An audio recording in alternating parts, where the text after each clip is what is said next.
Selamat pagi. Hello early birds.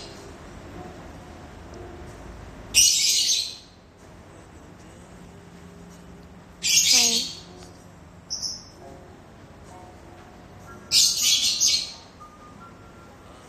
Rise and shine.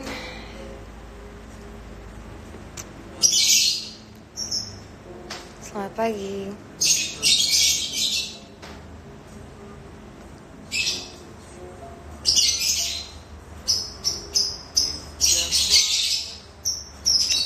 So, pertama-tama mohon maaf kalau ada yang berisik karena ibu saya penggemar lovebirds. And then today is, gue gak tau tanggal berapa, yang pasti gue tau ini quarantine day 6 for me. Yep. It's been okay with me and my family karena kita kebanyakan orang-orang introverts. Jadi it's actually been a dream for us. Untuk self-quarantine. Di situ I've been doing some reading. Terus nyokap gue baru beli Nintendo NES yang zaman dulu yang ada Mario Bros-nya, and we all been obsessed playing that. Terus, as some of you already know, I've been taking sleeping pills for the past few years. Jadi gue selalu tidur jam 10 kalau gak kerja, dan selalu bangun jam 6, jam 7-an gini. Biasanya masih sendirian karena adikku sudah berangkat sekolah. So I'll just be here drinking my Rosa Latte.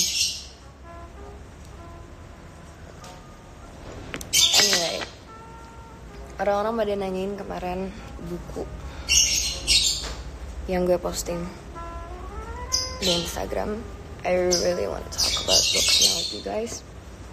Jadi buku yang pertama itu The Art of Happiness, yang kemarin gue posting. Ini tentang Dalai Lama ke-14 yang diwawancara sama psikiater Amerika si Howard Cutler ini.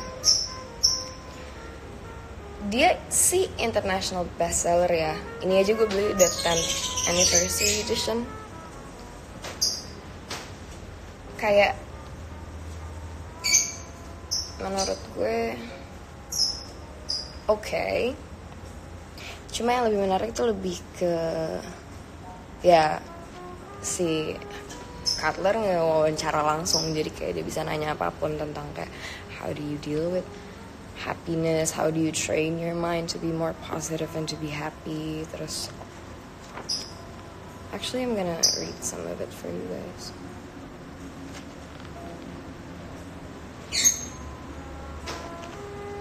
Kayak bagusnya tuh apa ya, lebih ke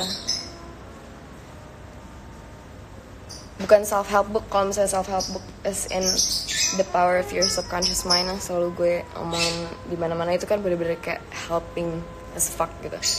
But we'll get to this later.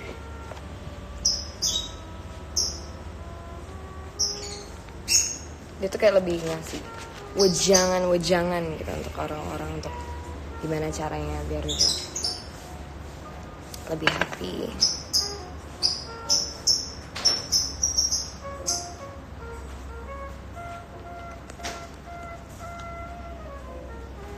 This is one of my favorite.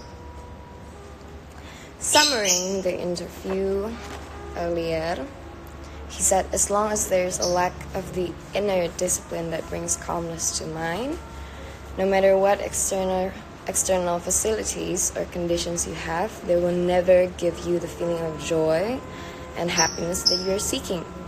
On the other hand, if you possess this inner quality, a calmness of mind, a degree of stability within, then even if you lack various external facilities that you would normally consider necessary for happiness, it is still possible to live a happy and joyous life.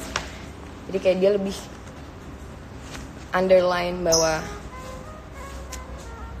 material things isn't really what can be your root of happiness from within you. Terus habis itu yang menarik lagi yang di chapter 2 dia bahas tentang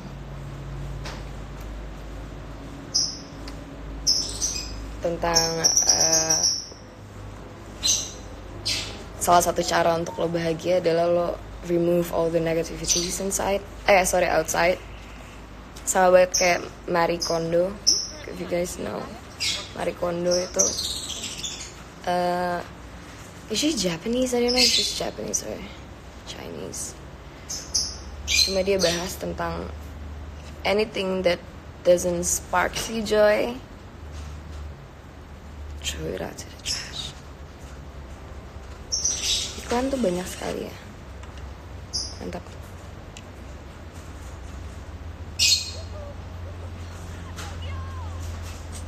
Drakor. Gue tuh berusaha banget untuk gak memulai drakor karena gue tau gue gak bisa berhenti nanti.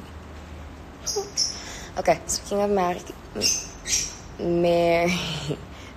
Kondo, dia bilang kayak gitu. Terus baru aja kemarin ini pas kerjaan terakhir gue tanggal 13 seminar sama live kolaborasi sama Instagram dan IDN Times. Kita bahas, ada yang nanya sama gue kayak, Kak gimana caranya kalau misalnya environment kita tuh kurang positif gitu, what do we do gitu.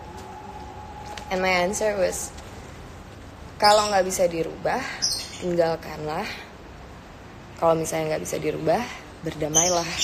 Kayak itu ultimate answer for basically a lot of things in life sih. Karena kadang gini, gue ngerasa untuk seseorang atau sesuatu berubah itu di luar kendala kita gitu loh. Satu-satu yang bisa kita lakuin adalah ngerubah cara pandang kita terhadap hal tersebut. And that's why it takes a long time, but you'll get there. Semangat ya.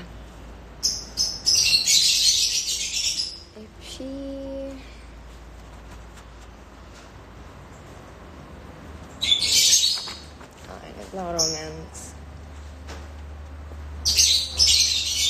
Gue juga baru sampai halaman 153 sih bacanya. Cuma so far yang bisa gue kasih tahu seperti itu. Kayak menarik aja buku ini. Dia kayak ada contoh-contoh kasusnya juga gitu.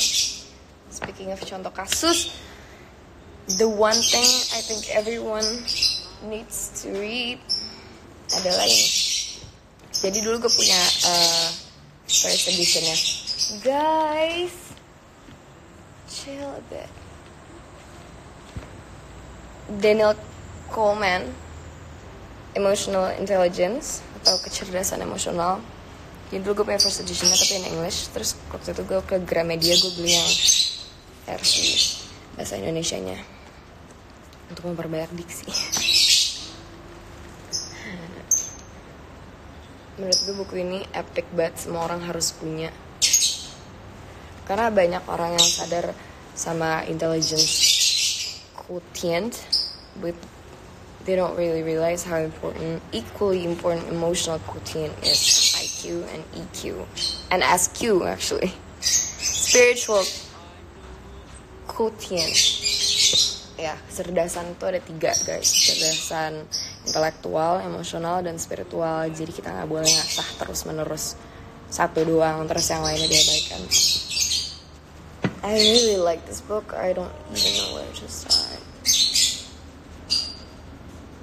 Ini kayak contoh simpelnya banget aja baru mulai.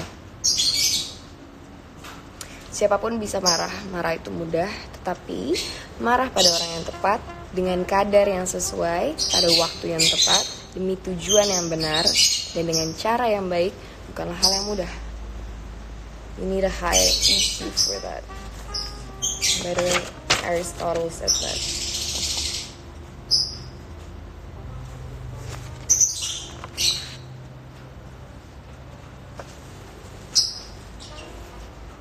Nah ini juga kayak dia ada kumpulan cerita untuk jadi contoh kasus gitu, kalau misalnya kayak gini, nah apa yang terjadi, terus harusnya seperti apa menanggapinya.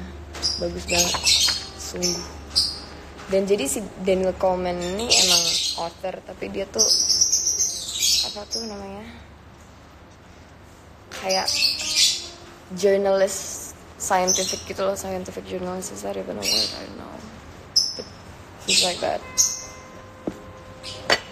Jadi banyak penjelasan-penjelasan dia yang juga dilampirkan gitu secara saintifik ya, itu apa.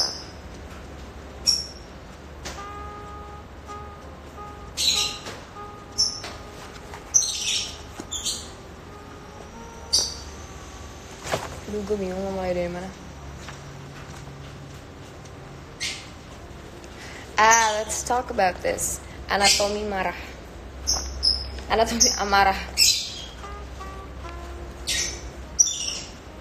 langsung aja lah ya, kita ke pola pemikiran yang lebih bersimpati terhadap orang. Bisa gini, kalau misalnya kita lagi jalan, pasti ada yang nyelip, terus kita kan pasti kayak kebawa emosi untuk marah juga. Pasti kita kayak pengen langsung ngomong kayak fuck gitu, atau kayak brengsek anjing, semua satu kebun binatang keluar.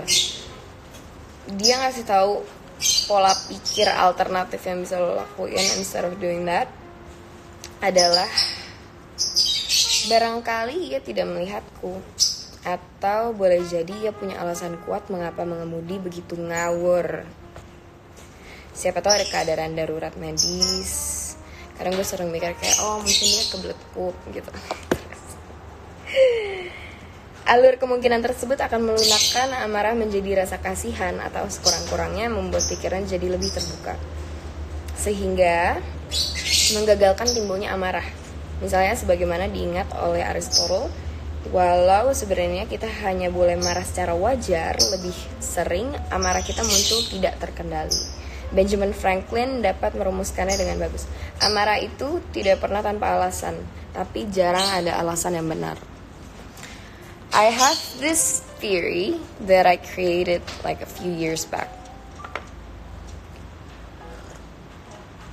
It's called 5-year 5 rule. Jadi kalau misalnya ada sesuatu hal yang gak bakal berpengaruh atau mengusik hidup gue dalam 5 tahun, I wouldn't spend any more than 5 minutes to talk about that or to think about that. Karena kayak gue ngerasa amarah is such a big emotion. It takes a lot of energy to create that, so I wouldn't waste my energy on that. Sama satu dari nyokap gue setiap hari. Udah beberapa tahun lalu my mom is very disciplined and she's very neat. Jadi kalau misalnya gue sama adik gue suka sembarangan naruh barang atau apa, atau lupa ini itu, dia tuh suka marah dulu. Sampai akhirnya gue sama Damas bingung gini, did we do something wrong atau gimana? Tapi ternyata pas kita ngobrol-ngobrol, dia bilang gini, gue gak tahu gue hidup sampai kapan, kata dia gitu. Kalau misalnya tiba-tiba minggu depan gue mati, gue males sih ngeberantemin lo berdua cuma perkara kayak gitu doang. Jadi sekarang kalau misalnya lo berdua aneh-aneh terserah, yang penting gue bikin gue mati apa enggak. Kalau anak gue kayak gini, kalau enggak ya udah, just move on with it. I think that's like a good way of thinking. Finally, jadi kayak ya udah, what doesn't kill you nggak usah diribetin gitu loh. Karena kadang banyak orang yang sama hal-hal kecil tuh ribet banget gitu ya. Gak usah habisin energi, mendingan melakukan hal lain.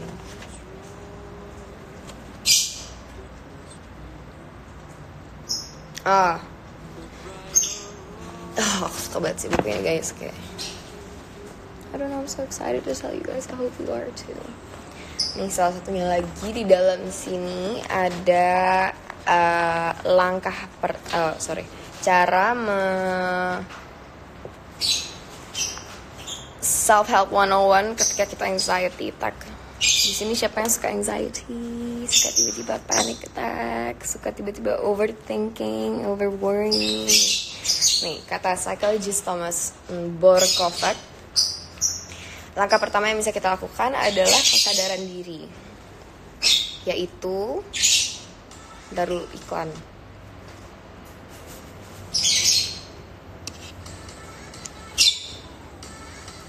This is so disturbing. Maaf ya guys. Psychologist Thomas Borkovac bilang langkah pertama adalah kesadaran diri, yaitu peka akan adanya serangan kekhawatiran dini. Mungkin idealnya segera atau tepat setelah kilasan bayangan bencana itu memicu siklus kecemasan atau kekhawatiran.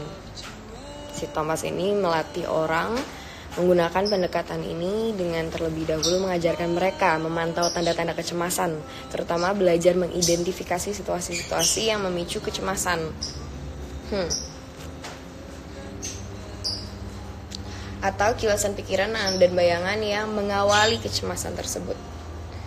Juga untuk mengidentifikasi perasaan yang menyertai kecemasan pada tubuh. Berkat latihan, semakin lama orang-orang dapat semakin dini mengenali kekhawatirannya dalam spiral kecemasan. Mereka juga mempelajari metode-metode relaksasi yang dapat mereka terapkan pada saat-saat yang mereka kenali sebagai awal kecemasan dan mempraktekkan metode relaksasi itu setiap hari. Agar mereka mampu memanfaatkannya ketika mereka sangat membutuhkannya. So, I often talk about this on seminars, gimana salah satu cara gue untuk bisa lebih tenang karena gue juga punya anxiety parah dan suka panic attack ketika terutama di atas panggung. Kenapa gue tahu di atas panggung? Karena I wrote things down. I wrote every emotions down. Ketika gue senang pun gue tulis apa yang bikin gue senang dan dalam skala 1 sampai 10 tuh berapa gitu. Jadi gue tahu nih mana yang hal-hal yang berlebihan, mana yang terlalu melampaui batas wajar gitu.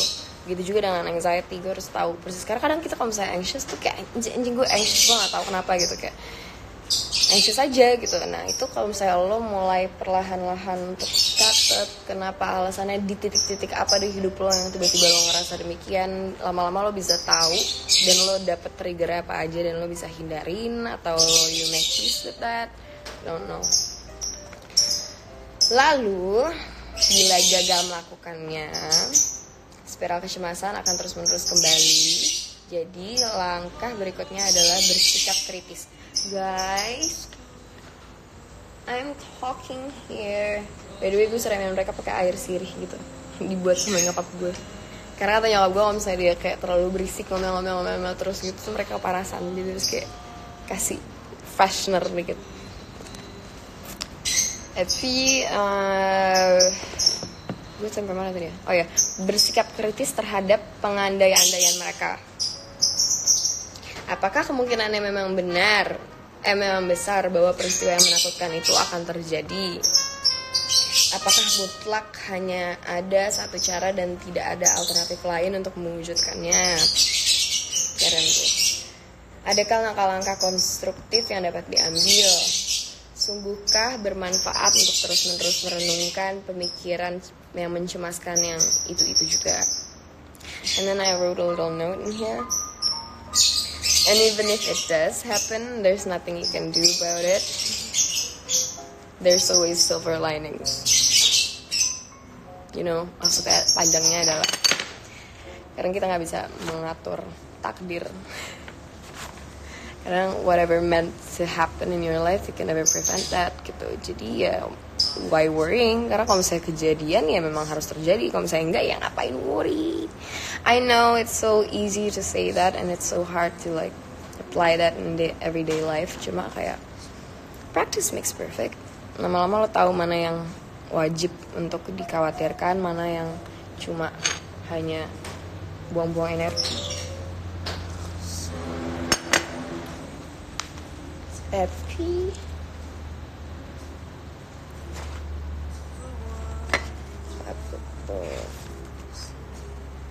bentar ya, gue kayak coba buka yang gue lipat-lipat.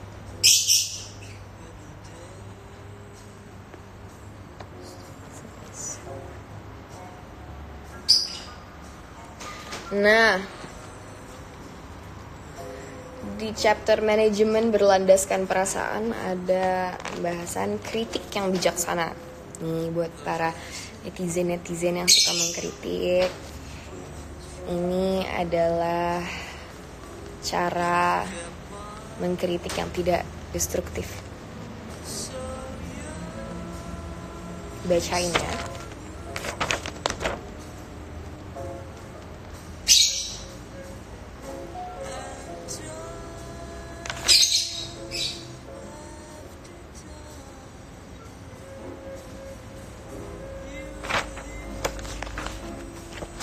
Tadi dia kasih contoh komentar yang kritik yang gak destruktif. Nih, kritik yang bijaksana difokuskan pada apa yang telah dilakukan dan dapat dilakukan oleh seseorang, bukannya menyudutkan ciri karakternya untuk pekerjaan yang tidak dilakukan dengan baik. Sebagaimana diamati Larson, nanti dokter lagi. Serangan terhadap karakter menyebut seseorang tolol atau tidak kompeten tidak kena sasaran, guys. Anda akan membuat hal itu bersikap defensif, sehingga ia tidak lagi menerima apa-apa yang mestinya Anda sampaikan kepadanya mengenai cara melakukan tugas dengan lebih baik. Nasihat itu persis sama dengan nasihat bagi pasangan suami istri dalam mengutarakan keluhan-keluhan. Dan dari sisi motivasi, apabila orang yakin kegagalannya disebabkan oleh kekurangan dalam dirinya yang tidak mungkin diubah, ia akan kehilangan harapan dan berhenti berusaha. Keyakinan dasar yang menuntunnya adalah optimisme. Hendaknya diingat adalah bahwa kemunduran atau kegagalan disebabkan oleh kondisi lingkungan yang dapat kita ubah untuk menjadi lebih baik. Harry Levinson, seorang psikoanalisis yang menjadi konsultan perusahaan, memberi nasihat berikut tentang seni menyampaikan kritik yang secara rumit dapat terjalin dengan seni memuji. Nomor 1, langsung pada sasaran. Bentar ya, ini panjang juga ya, yaudah gue bacain deh. Langsung pada sasaran. Sodorkan insiden yang nyata, sesuatu kejadian yang menggambarkan masalah utama yang membutuhkan perubahan atau pola baru untuk suatu kekurangan. Misalnya, ketidakmampuan melakukan bagian-bagian tertentu dari suatu tugas dengan baik. Orang yang patah semangat bila sekedar diberitahu bahwa mereka melakukan sesuatu yang keliru tanpa mengetahui apa permasalahan sesungguhnya yang dapat mereka perbaiki. Kritik harus difokuskan langsung pada sasaran, memaparkan apa yang sudah dilakukan dengan baik, apa yang masih kurang, dan bagaimana cara memperbaikinya. Jangan berbelit-belit atau berputar-putar atau berusaha menghindar. Tindakan tersebut hanya akan mengaburkan pesan sebenarnya. Ya juga sih, kalau misalnya orang ngomong muter-muter, kita malah yang diomongin jadi pasti akan mikir yang kayak apa ya, apa ini, apa itu, apa ini, apa itu. Atau lebih parah lagi, mikirnya, nanti malam gue makan apa ya. Gak fokus gitu loh. Habis itu kedua adalah tawarkan suatu solusi. Kritik seperti halnya umpan balik yang bermanfaat. Seharusnya mengajukan cara untuk memperbaiki masalah tersebut. Jika tidak, kritik akan membuat yang terkena kecewa, patah semangat, atau kehilangan motivasi. Kritik dapat membukakan pintu ke arah kemungkinan-kemungkinan dan alternatif-alternatif yang tidak disadari oleh orang tersebut, atau sekedar mengunggah kekurangan-kekurangan yang perlu diperhatikan. Tetapi kritik harus meliputi saran-saran tentang bagaimana mengatasi kesulitan-kesulitan topik tersebut. Jangan ke yang lain-lain. Kemudian lakukan secara tatap muka. Karena kalau misalnya enggak, dapat menimbulkan apa ya? Gue ngerasa kadang kalau misalnya ngomong hal-hal penting tuh harus in person langsung, karena notasi itu penting banget ketika kita ngomong. Terus kalau misalnya baca tuh kadang suka salah kaprah gitu loh. Jadi kalau misalnya kalian mau kritik sesuatu yang penting, lebih baik lakukan secara tatap muka. Terus yang terakhir, kuncinya adalah peka. Tolong. Peka merupakan unsur berempati untuk memahami pengaruh yang Anda katakan dan bagaimana Anda mengatakannya pada orang yang menerima. Para manajer yang memiliki empati rendah, kata Levinson, seringkali menyampaikan umpan balik dengan cara yang menyakiti hati. misalnya dengan cara yang meruntuhkan semangat. Efek kritik semacam itu bersifat destruktif, bukan yang membuka jalan menuju perbaikan. Kritik semacam tersebut itu menciptakan reaksi yang keliru dalam bentuk rasa benci, sakit hati, sifat defensif, dan menjauh. So that's how to criticize 101. Kalian dari tadi ngomong apa sih, BTW? Gue gak liat dulu ya. Pagi. Good morning. Hi. Hello. Oke, halo doang. Udah sarapan belum? Karena aku tidak lagi sarapan. Gue terakhir makan jam 6 malam, terus makan lagi nanti jam 12. Karena I've been doing intermittent fasting for almost 2 months. And it's been doing good to my body. Apalagi ya, bagus banget sih, serius, yang ngerti lagi. Kayak kalian semua harus punya buku ini, Emotional Intelligence by Daniel Goleman. Ini se-hits itu, hits. Dia kayak New York Times bestseller, sampai di print ke 40 language yang berbeda gitu. So cool.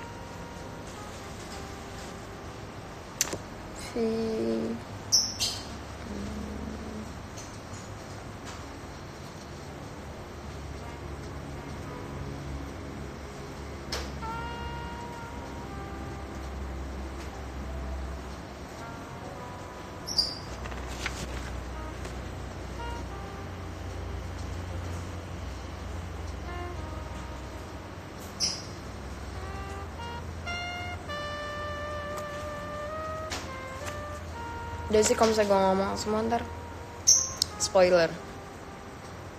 Pokoknya ini bagus banget, membuka pikiran kita seberapa pentingnya emotional quotient, dan biar kita bisa lebih ada empatinya lah dalam kehidupan. Karena kita kan makhluk sosial ya, kecuali kami hidup sendirian, gak usah perlu.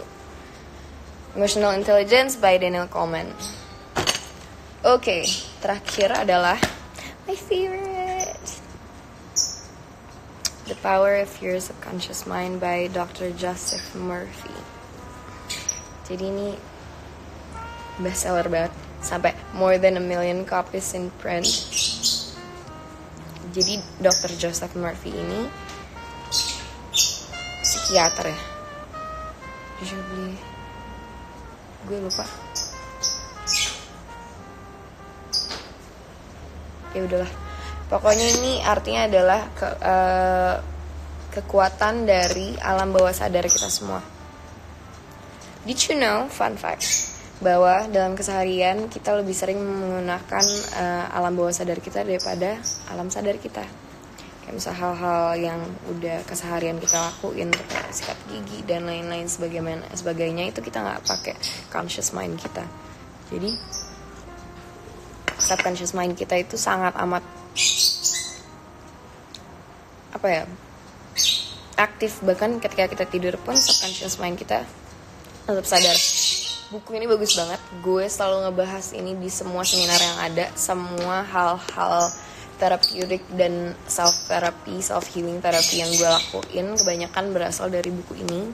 Buat kalian-kalian semua yang ngerasa anxious parah, depresi, punya masalah kesehatan mental lain-lainnya, ketika kalian sudah ke ahlinya dan kalian pengen ada self therapy sendiri, menurut gue ini buku bagus banget. Dan bukan cuma buat itu doang. Kalian-kalian yang emang suka baca buku aja dan emang pengen memperbaiki diri terus-menerus, menurut gue ini buku bagus banget. Gue gak pernah berhenti promosiin buku ini sampai gue mati sih. Jadi sebenarnya ceritanya tuh di dalam isinya tentang cerita-cerita pendek. I got this from Berta McCarthy. She's my vocal coach. Di rumah dia tuh banyak banget buku-buku, dan dia selalu bilang ambil, kamu ambil, dan she handed me this book and it changed my life forever. Jadi isinya tuh tentang cerita-cerita pendek, penggalan-penggalan kisah gitu, dan how to overcome that situation atau how to change your perspectives about that situation. Terus apa yang kita bisa lakuin untuk mengubah cara pandang kita terhadap situasi tersebut, atau even better mengubah situasi tersebut gitu. Ini agak kontradiktif sama bukunya Daniel Goleman ketika dia bilang, bukunya si Dalai Lama sama Howard Cutler, The Art of Happiness, ketika mereka bilang kita nggak bisa merubah takdir. Di buku ini kita bisa merubah takdir, apparently. The power of subconscious mind, kayak gitu ya, gue percaya bahwa kita sebagai makhluk dari alam semesta ini, dari kecil kita bisa berkoneksi sama alam semesta gitu loh. Jadi gue ngerasa ya masuk akal ketika kita surrender ourselves, be more connected to ourselves and the universe, dan alam semesta bisa bergerak sesuai seperti yang kita inginkan, selama itu positif ya. Tolong ya, jangan pakai untuk yang enggak. Ini bagus banget, bener-bener gampangnya tuh ini kayak reprogramming our brain, reprogramming alam bawah sadar kita. Salah satu itu yang sering gue bahas, kalau misalnya kalian pernah ke seminar gue sering banget bahas. Gue punya satu rekaman gue ngomong tentang all the positive things that I want in life, all the positive things that I wanna be, all the negative things that I wanna change in me. Kayak contohnya gue cuma, sebenarnya videonya 11 menit gitu sih, cuma salah satunya gue ngomong kayak, mulai dari sekarang gue bakalan inget semua hal-hal yang penting, karena gue orangnya pikun banget. Terus gue jelasin banget bahwa I wanna remember people by their name and I wanna remember people by their name and where we met. Karena gue susah banget itu dulu. Sekarang getting better. Terus pokoknya semua 11 menit itu gue ngomong ke diri gue sendiri bahwa orang lebih baik seperti apa yang gue inginkan untuk diri gue sendiri. Dan gue bener-bener ngerekam doang, dan gue setelnya malam-malam pas gue tidur. So apparently when we go to sleep, our subconscious mind is still alive. It's never asleep. That's the good thing about subconscious mind, training your subconscious mind ya, karena kayak lo bisa banget melakukan itu dengan tanpa harus kayak fokus banget gitu loh. Saya itu salah satunya dari buku ini juga, dia yang mengajarkan untuk kayak buat video tersebut.